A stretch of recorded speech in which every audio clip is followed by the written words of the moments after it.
So this is a live broadcast from the Parliament of the Republic of Ghana, where the initial vote on Finance Minister Ken Ofori-Atta has just been lost. Technically, they were required to get 2/3 of the votes of all members of Parliament, and that's over 180 of them. All minority MPs were present, voting. 136 of them actually participated in this vote, but it was lost. It was lost because the majority left the parliament after that heated debate, which included the Attorney General and also the man who's been accused, or perhaps who's been censured in this case, Ken Ofori-Atta. Part of the conversation we should be having today is evaluating the entire process, because already there are indications for some people that all of these purportedly was a charade. Was it truly a charade? What could have been done better? Do we mean business? How was it possible that majority MPs that not long ago said they wanted the man also removed from office now are not of the opinion that he should be removed merely because there's a censure vote actually intended to get the man indicated to the president one way or the other that he should leave office? There are also those who are raising the concern of whether or not what we sought to do could have been done with this. Could Ken Ofori-Atta be removed merely by a censure vote? As the Constitution indicates, since I've been there, merely going through with this vote was not automatically going to remove Ken Ofori-Atta as finance minister. It was up to the president, and there isn't a mandatory clause in the Constitution indicated so. So the Constitution actually says he may, as in the president may remove the minister if he agrees with the censure vote from Parliament. So was this much ado about nothing? You, the people that represent you, did they represent your interest? Did they represent your reflections and your interest today in the Parliament of the Republic of Ghana? That's the crux of our conversation on UPfront. Pretty soon, I should be having my guest coming on board to join in the conversation. We should go to the Political Science Department at the University of Ghana and speak to Professor Ransford Jampo. We equally should have from a former head of the Political Science Department at the Kwame Nkrumah University of Science and Technology, Professor Richard Amoakoba, also joining the conversation. Much more than just that. We'll be having the MPs justifying their conduct, including those who chaired that particular ad hoc committee on UPfront today. So from now till the 7 o'clock that will be wrapping up on this conversation, we will break it down. We'll put it in right perspective and get you to appreciate what's happening now. Let me speak to Professor Richard Amoakoba. Prof, you're welcome to UPfront. First, the motion is lost, not surprising to many, but what's your general overview of what happened today? Hello, Raymond. It is raining hard in Kumasi, so I can barely hear you. Forgive me. And I was just asking about what your general overview of the entire process of the censure that was attempted on the finance minister is.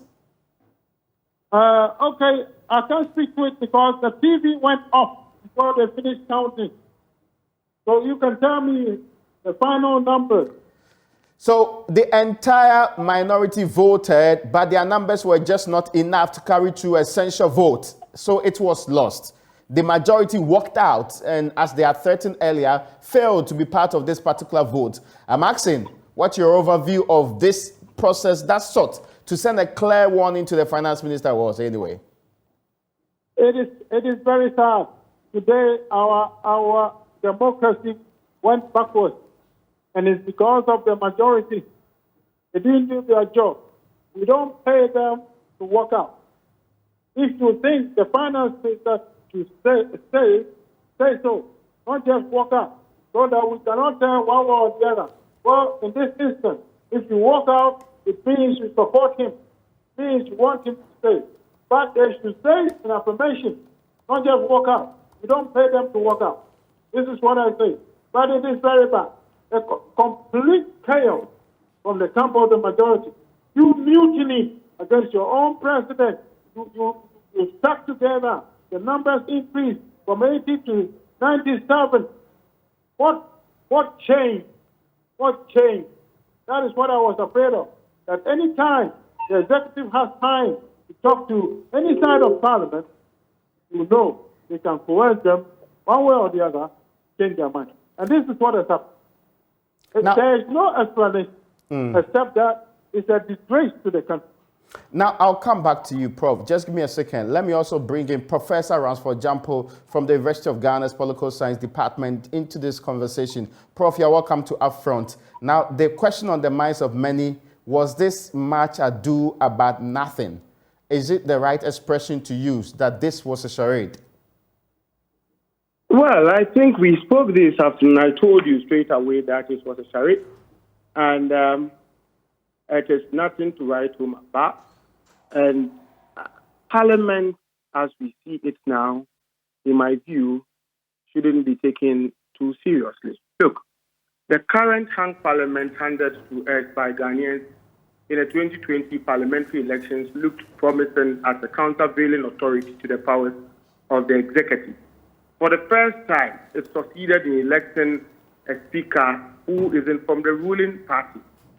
But you are aware, as you may be aware, that our hopes have been dashed, and it appears that the current hung Parliament is even more toothless than its predecessor institution that has clear ruling party dominance. As far as I'm concerned, it is decidedly clear that the current hung Parliament cannot be taken serious, as it has the penchant for raising hopes of its constituents and failing to live according to the expectations of the people. Starting with the minority group. You remember when President Akufo-Addo formed his government after the 2020 election, he nominated some ministers to be vetted by Parliament.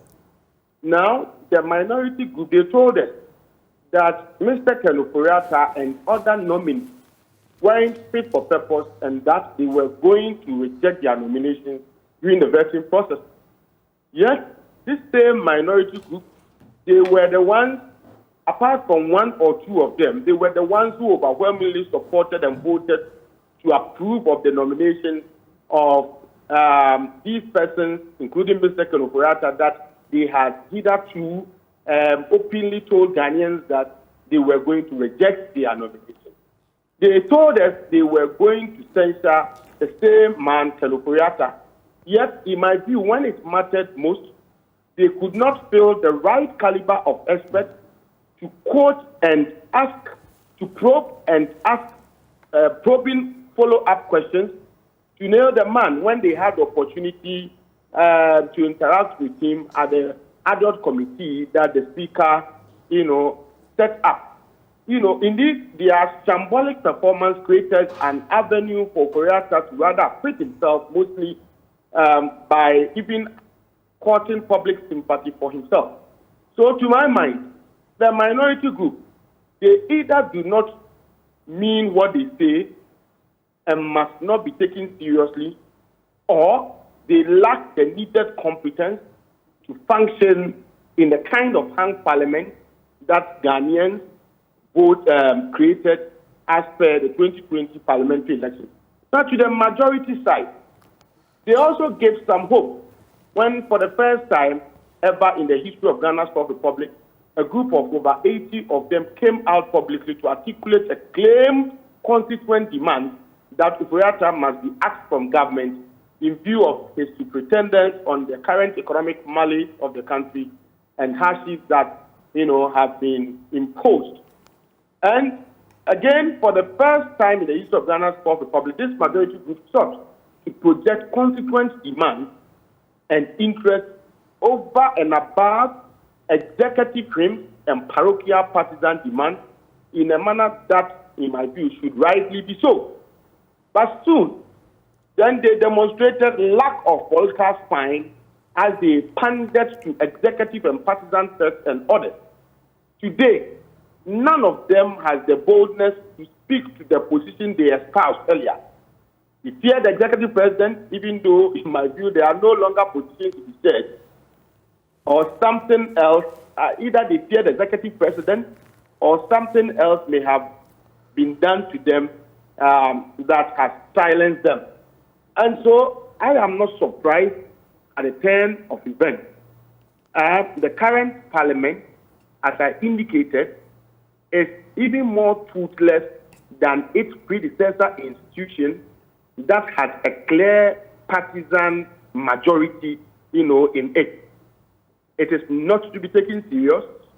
And I think many Ghanaians are discerning, know what is going on. And I truly wish we had not even gone ahead to create a hung parliament, because clearly its occupants or people within it operating it have failed abysmally in helping parliament to play its role as a check or countervailing institution and authority over the executive and its roles and exercise of power. Would there be repercussions for actually what happened in Parliament today? The repercussion is simple. There is our 1992 Constitution is unable to promote constitutionalism. And when we talk about constitutionalism, we are not necessarily talking about the existence of a constitution. Constitutionalism is a political theory that essentially connotes the idea of bridling, shackling, restraining, or checking the exercise of power. Now, if you have a constitution that has provisions that bridles and shackles the exercise of power, there is constitutionalism. But beyond a constitution, you need parliament to also be able to shackle or bridle or check the exercise of executive power. But it appears that our parliament, since 1992, has been inefficient in checking the exercise of executive powers. Lord Acton says, power corrupts, and absolute power corrupts absolutely. And unfortunately, we thought that the hung parliament created post-2020 elections was going to help in shackling or checking the exercise of power. But it appears that it is more toothless and rather expands the frontiers of executive powers and dominance than its predecessor institution that clearly had political party, ruling party dominated. Can the voters who they represent do anything about this? Can they, for example, punish? No, that is why the voters can do something by teaching them lessons in the next election. Their mandate to these parliamentarians was clear: go and function as a hung parliament and help check the exercise of executive powers. Help promote good governance. We have an account adage that says that he who is cutting a path does not know his back is crooked. And so you would always need a parliament, an independent parliament, to be able to watch the back of the executive and ensure that the path is straightened whenever it gets crooked. But it appears that, like I said, the people within this parliament have failed. And so I expect the discerning voters to teach them some lessons when it comes to the next election. Prof, before I let you go, the question is, what can we do differently? What can all the processes, and those of you who have actually been teaching what is expected to be done, can they turn the corner? It's a near hopeless situation, because we have taught and taught and taught and taught. You were my student. I taught you that the first function of every parliament is representation, not even legislation. It is not controlling the public purse. Yeah. It is not exercising oversight responsibility over the powers of the executive. It is representation. Representation simply connotes acting in a manner responsive to constituent interests. We've been talking about this, we've been teaching it, but it appears that when they go through the four corners of the universities and they get their degrees, they get to real political situation, and unfortunately, partisan politics hold sway over whatever they do. But you know that representation predates partisan politics. Yeah. Before political parties were birthed, the concept of representation existed. And so, we will continue to say it and criticize them constructively, say it over and over and over again until we all become socialized into some of these dogmas and demand more accountability and force them to do what is right to promote quality governance in our part of the world. Prof, I am grateful to you this evening. Professor Ransford Jampo is at the Political Science Department of the University of Ghana. I heard in this conversation Professor Richard Acquah. Hopefully the line will be better for us to continue this conversation with Professor Acquah. If you can hear me, sir.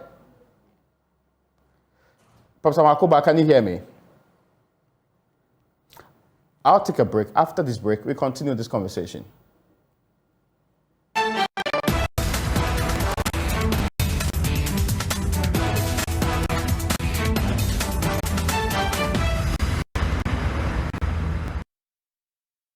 You're welcome back to UPfront. So you just had my conversation with Professor Ransford Jampo expressing his concerns about the current processes in Parliament. And if you just joined us, the vote to censure Ken Ofori-Atta, Finance Minister, has failed. The majority walked out and the minority, 136 of them, all voted in favor of this vote. But as the constitutional provisions that mandates the action indicates, they needed more than that. That's 2/3 of Parliament, as in all members of Parliament. So at least they needed more than 50% or 50 of those majority MPs to join them. But even those who had indicated early on that they were willing to support this vote did not wait to vote. They all left the Parliament before the vote started. It was monumental, one of the major processes in the Parliament of the Republic of Ghana. Let me bring in a man who was co-chair of the ad hoc committee that was put together to make sure that they get a process in order before this vote was actually taking place. He also had his own battle, starting with the Attorney General of the Republic of Ghana, whose view was that the process was completely in contravention of what the constitutional order is supposed to be. Dr. Dominic Ayine, you're welcome to UPfront. Thank you very much, Raymond. I mean, it's not surprising, right? But you sure will be disappointed, aren't you? I am deeply disappointed because, Raymond, I had occasion on your program, this same program, PM Express, to say that there were two parallel processes that were running. One was a formal constitutional process, relying on Article 82 of the Constitution to pass a vote of censure on the finance minister. And that was initiated by the minority caucus. Then there was the informal, or let me say there is the informal process initiated by 98, majority MPs, who also felt that they disapproved of the performance of the finance minister and had called upon the president of the republic to remove him. And so that was an informal process also taking place outside of Parliament. I thought that, and as I intimated on your program, that we would, see reason to say that once there's a formal process mandated by the Constitution for carrying out this kind of exercise, they would have joined us at some point in time so that the confluence of, ideas respecting the removal of the finance minister would have resulted in a vote, of censure passed by Parliament. We would have had, as you rightly put it on the program in the intro that you just did before I came on. If we needed 50 members on their side to join us. Now, if the 98 had joined us, we would have had more than 2/3 majority of members of Parliament saying that the finance minister must go, meaning that, that would have been a very, close to a supermajority of members of Parliament calling for, his resignation or removal by the president. So I'm deeply disappointed that they did not join us, not because I expected that even if they join us, they would have all voted, for the removal of the finance minister, but at least they would have stayed to ensure that the process is a bipartisan one. And even if we ended up falling short of the threshold, stipulated under the Constitution, we would still have, exercised our respective rights as members of Parliament on this matter of the removal.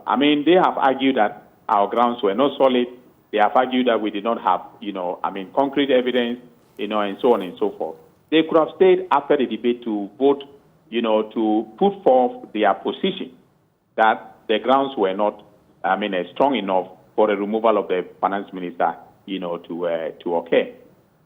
I just got off this conversation with Professor Ransford Jampo. He had very tough words for those of you in Parliament. He actually feels that the entire process was a charade. He says, right from the ad hoc committee, you had put people on the committee that had not the competence or expertise to do any surgical, incision, and also probe deeper into the very issues that were put before the finance minister. And he appeared to have, for lack of a better expression, acquitted himself properly before that particular committee. He feels all of those culminates into a certain thinking that it was just for a show. Well, I would not fault the professor of political science for his view, but that is his view. We are all members of parliament. I don't doubt the competence of my colleagues who were on the committee. I also think that in terms of the entire process, we brought, Atu Forcing, for instance, is one of our foremost persons when it comes to the the economic sector. The financial sector. But he was not there to probe the matter. He was not there to. Atu gave evidence. All right, Atu gave evidence, and his evidence showed quite clearly some of the things that the finance minister had done. Okay, that violated the Public Financial Management Act. They also violated the Fiscal Responsibility Act, the Bank of Ghana Act, and so on. Okay, so the whole idea that we did not probe the finance minister deeply enough, I think it is just born out of a certain cynicism that people have about Parliament. Of course, if we had maybe an Adongo on the committee, that would have beefed up our ability to probe deeper into the issues. So I will concede that yes. In terms of, expertise in the financial sector, all right, the members of the committee, or let me say some of the members of the committee lack that expertise. But it is not only about, finance. It's also about law, it's about the constitution. It's about, the politics of what has happened. So sometimes it is, disconcerting, when people begin to talk as if because certain persons were chosen to do some work in Parliament, Parliament wanted, just to, put up a charade, and they did not actually intend that this process should lead, to an outcome that is welfare and enhancing for the public. I don't think that is a fair assessment. Permit me to take the fight to your doorstep directly, because there is the belief out there that you personally equally failed to forcefully push the agenda of the minority on the committee, and also failed to protect your colleagues the same way KT Hammond had done for his side, and done so properly. Well, we have different styles of doing stuff. I intervened cool-headedly when it was necessary to intervene. My colleagues are not puppets. They protested at some of the things that were being done.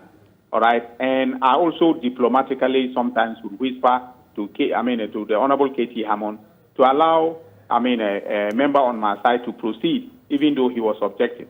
And you also saw me sometimes having a banter with the members on his side. I remember I remember clearly that at some point in time I came strongly at the Honorable Ejapa Mensah, a very good friend of mine. But at some point in time, when I saw that he was being very disruptive, I came strongly at him. So I don't know what people wanted me to do. I don't know whether they wanted to turn myself into an Azuma Nelson or a Muhammad Ali, going into fisticuffs with the Honorable KT Hammond. My style is different. Okay, what you saw is typical Dominic Ayine. I will not sit on a committee of that nature and then begin to shout and rant and rave on matters. I use, quiet diplomacy to get things done. That is how I operate. So that was me. People shouldn't have expected me, to be elbowing a KT Hammond and telling him, "Oh, you are not doing I don't know what they expected me to do. this is the way I conduct business. I'm sorry, but as far as my conscience is concerned, I did everything that I could within my power. Sometimes when we took breaks, I took KT aside and told him, on this point, I thought that it would have been, best for you to allow the Honorable Okujeto to proceed. Can he pick up the point when we go back? And I would, sometimes persuade him and he will agree. And when we come back, I'll tell the member that, look, this point that you were trying to, listen, I think you should pick it up again. That is how I operated. All right. And I don't think that people expected me to do, better than that. I have a question on what the Justice Minister says is the constitutionally flawed or fundamentally flawed nature of this proceeding. But I understand I've been joined by Professor Raymond Acquah. Permit me, Dr. Ine, to engage him briefly on this matter. Professor Acquah, thank you so much for joining us once again. Prof, from where you sit, the claim by Professor Ransford Jampo and others that this is or was a charade, do you agree? It is worse than a charade. It is worse than that. I have to go back 2 days to tell you what I saw and why it is a charade. More than that, let's start from the speaker. It's like he was the maestro, like the whole thing was arranged. So the debate, now come time to vote.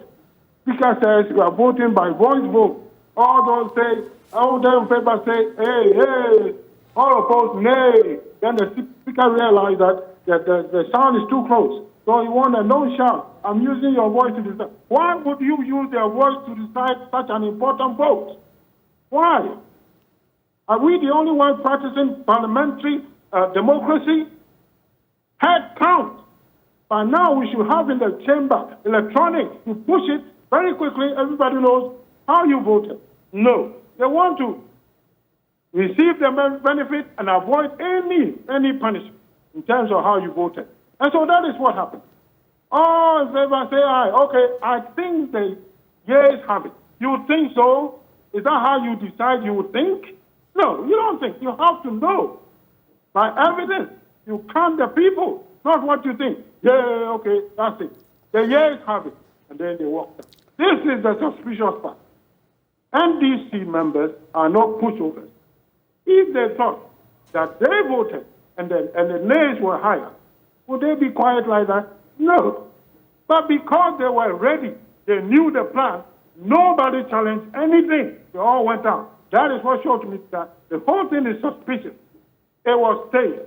Today is the continuation of that stage. And that won't make any sense. NPP has lost all credibility.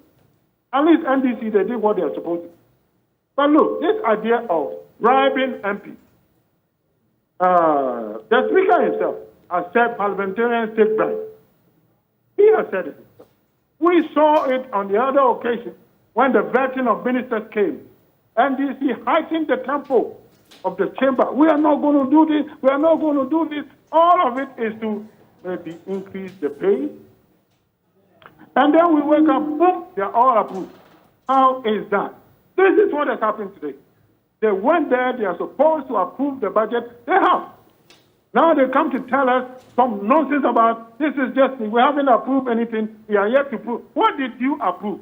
What did the speaker say? The years have, they have won. We have approved the budget. Go online. The whole world is saying the same thing, except us. It says, Ghana's parliament approved 2023 budget. Go to BBC, Al Jazeera, New York Times, Reuters, you name it. The other thing is, who you sitting here telling us you have not approved it? What did you approve then? In fairness, they have not concluded and passed the appropriation bill. You don't have to conclude. That is not how budget is done. We know appropriations bill has not been passed. That's without doubt, Prof. Yeah. It hasn't been passed. The point is this. When you vote on a budget, you vote to approve the overall budget. You understand? The details are yet to be worked out. We don't talk about the details now. We are talking about the budget itself. Yes. If they don't know, just go online. Google right now. You see how many hits you get. Ghana has approved 2023 budget. I'm afraid, Prof, I need to drill down to what happened today. Exactly what, in your opinion, would make this process that we all saw a charade? It is a continuation of what happened before. Okay. They have planned it. MPP people, they don't want people to vote. They don't want their members to take a chance that everybody should vote his conscience. Many may vote against the finance minister, so the leadership agreed that they will walk out. And they walked out. They have approved the loans, especially. The 3 loans that the NDC members are forcing in the lead, saying they will not approve. That is the one the government was looking for. They have done that work. And I'm sure, some way, somehow, they've been compensated. Now, let me also, of course, we have no evidence to back that, but Prof, what would this mean for the Parliament of the Republic of Ghana? What would it mean for its credibility, the belief of the people in the institution? What would it mean for it? You have to say it again. It rained hard. I was asking the question about the impact of today's action on the Parliament's credibility and the very belief in parliamentary democracy. Oh, they have destroyed a democracy. I'm telling you, this is corruption. Corruption has come in. It has come in before, several times. So we know they are capable of it. And I suspect they've done it this time. Except that you don't have any evidence to what you're saying, right? That there was corruption involved. No. The evidence I have some.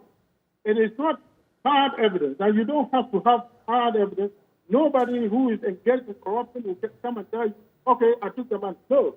But look at the preponderance of the evidence. Look at what went on. Boys vote. I think that at the years have.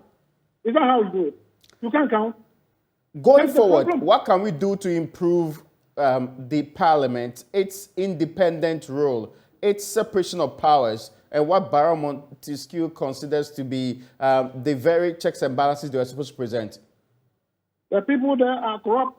Most of them. There are some who are honorable, but I can say there are many others who are corrupt. So people like that, you cannot change them. It is only the Constitution and how it is framed that will force us. We should not allow parliamentarians to just get up and speak. We don't pay them to walk out. If you don't agree, vote so. If you agree, vote so. That's how it should be. Not get up and walk. Then when you ask you later on, you'll come to explain some history to us.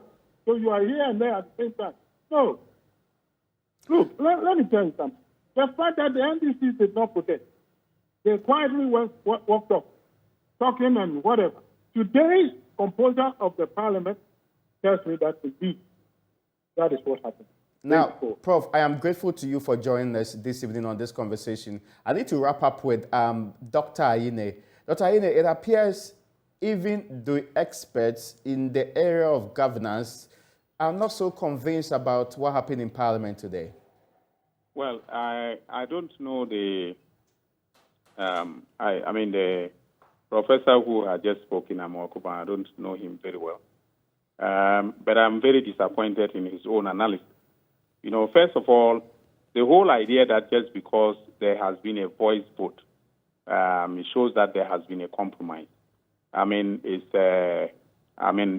untenable. You know, it's marks of shallow thinking about democratic processes. And in fact, he asked the question, are we the only a country that practices democracy? I'm sure if he watches democracies elsewhere, especially the UK Parliament, voice votes are acceptable. All right? It is only when you call for a division in the UK Parliament or in the Congress of the United States or in the Senate that then, the electronic voting that he was talking about, takes place, or a head count takes place. In their case, it's always electronic vote. All right.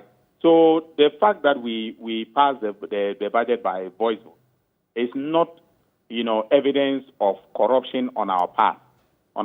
And then for a professor not to understand that, as you rightly pointed out, okay, the first stage of the budget approval process is the approval of the policies and principles of the budget. All right. Now, if you subject that to a vote, and then the majority side, wins by a voice vote, because you know that the appropriations will come, and that as they say, the proof of the pudding is in the eating. Okay, that is when you bring your tax bill to now, pass into law implement the tax measures that you mentioned in the budget. That is where we can now have a vote as to whether or not we support that measure. Okay, you would also, come with estimates about, the National Cathedral. How much you are going to spend 80 million on the National Cathedral.